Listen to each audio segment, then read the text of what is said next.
Decoding the phrase, walk free. Hello, dear language learners. Today, we'll be diving deep into a very interesting English phrase, walk free. By the end of this video, you'll have a clear understanding of its meaning and how you can use it in everyday conversations. Let's get started. English, like many languages, is filled with phrases that have both literal and figurative meanings. When we hear the words walk and free, we can think of them separately.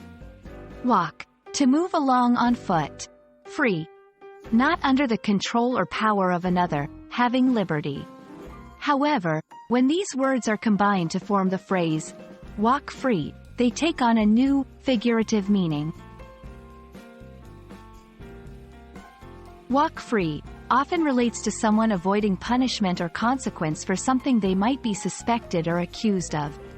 For example, if someone is taken to court for a crime but is then found not guilty, we can say they walked free from the court, meaning they were not sentenced to any punishment.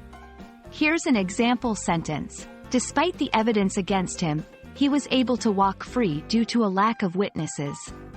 In this sentence, the person was not punished, perhaps because there weren't enough witnesses to confirm the crime.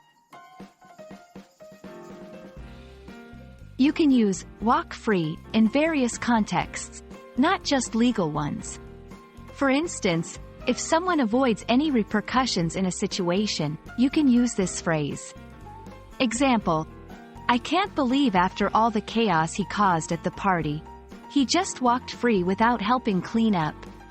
In this example, the person escaped the responsibility of cleaning up after a party. And there you have it, the phrase, walk free, decoded. Remember, language is filled with these interesting combinations that might mean something different than the sum of their parts.